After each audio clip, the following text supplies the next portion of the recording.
महाराज जी के आज के विशेषांक में रक्षा सूत्र परिवार के सभी सदस्यों का हार्दिक स्वागत है। बाबा जी के भक्तों को राम राम। एक बार नेपाल की एक रानी महाराज जी के दर्शन के लिए आई।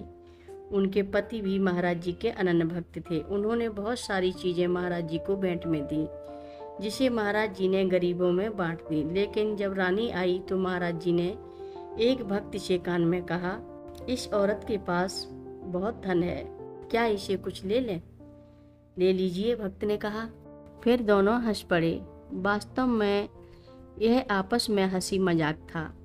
महाराज जी कभी पैसे को हाथ नहीं लगाते थे। उन्होंने एक बार कहा था, रुपया सीधे ढंग से ही आना चाहिए। क्या आप चाहते हैं कि मेरे नाम पर धब्बा लगे? महात्मा गांधी की जब हत्या की गई तो पूरे देश में कोहराम मच गया। ब्रह्मचारी ने पूछा, यह चीख पुकार क्यों?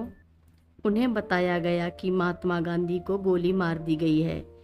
इस पर ब्रह्मचारी जी ने कहा, देश में एक ही ऐसा व्यक्ति है जो उन्हें वापस ला सकता है, और वह है नीम करोरी बाबा जी महाराज। एक बार महाराज जी अपने किसी भक्त के यहाँ ठहरे हुए थे। उन्होंने भक्त से कहा कि कमरे में बाहर से ताला लगा दे। महाराज जी के कमरे में ताला डाल दिया गया। थोड़ी देर बाद एक और भक्त आया। उसने पूछा, महाराज जी कहाँ जा रहे हैं? गृह स्वामी ने उत्तर दिया, क्या कहा? वह तो कमरे में बंद है। ऐसा नहीं हो सकता, मैंने उन्हें रिक्शे से उस तरफ जाते देखा है। उनकी बहन ने भी उसी समय महाराज जी का स्वागत किया। महाराज जी ने कहा, मेरी तबीयत आज कुछ ढीली है, इसलिए बस खिचड़ी खाऊंगा। गृह स्वामी ने जब कमरे का ताला खोला तो देखा महाराज जी नदारद थे। कमरे की खिड़कियों के शीशे भी सही सलामत बंद थे। उन्होंने कमरे को फिर से बंद कर उसमें ताला लगा दिया। लगभग 1 घंटे बाद उन्हें कमरे के अंदर खटपट सुनाई दी। इस बार जब दरवाजे में ताला खोला गया तो महाराज जी अंदर विराजमान थे। 1962 में चीनी फौजें भारत पर चढ़ाई करने आई थी।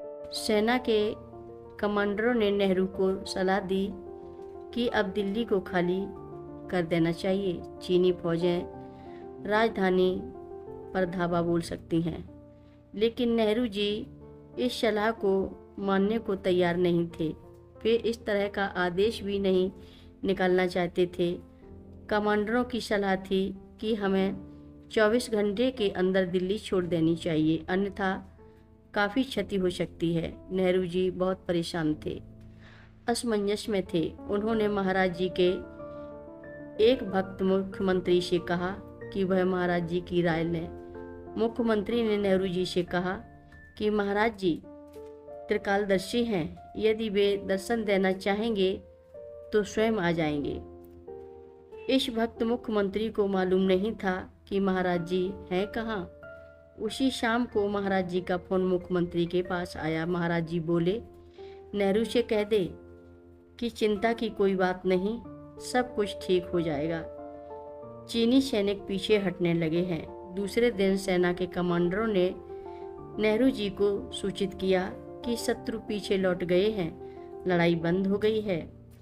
जब युद्ध हो रहा था और चीनी सेना भारत में आगे बढ़ती जा रही थी, तब एक चिंतातुर भक्त ने महाराज जी से कहा, चीन की सेना असम में प्रविष्ट हो गई है। हमारी सेना ने दर्शक की भूमिका निभाई है। यदि वह इसी तरह मूक दर्शक बनी रही तो चीनी सेनाएं मैदान में उतर आएंगी। चीन की सेनाएं वापस लौट जाएंगी। महाराज जी ने कहा, कुछ नहीं होगा। भारत ऋषियों की तपोभूमि है, यहाँ कम्युनिज्म नहीं आ सकता। महाराज जी, ये चीनी फौजें आई ही क्यों? भक्त ने फिर सवाल किया। हमें जगाने भर को, महाराज जी का उत्तर था। कुछ लोगों ने विचार प्रकट किया कि भारत का शासन चीन के हाथों में चला जाएगा।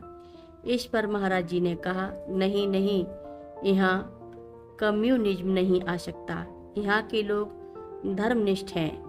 जिन देशों में धर्म को प्रधानता है वहाँ कम्युनिज्म नहीं आ सकता। हर रोज महाराज जी की कथाएं सुनने के लिए सभी भक्तों का धन्यवाद।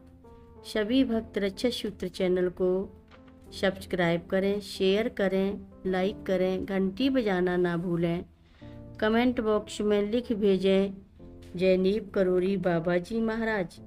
सभी भक्त मिलकर बोलो नीप करोरी बाबा जी महाराज की जय जय बोलो। सिद्धि माता की जय जय बोलो। जय श्री राम बोलो।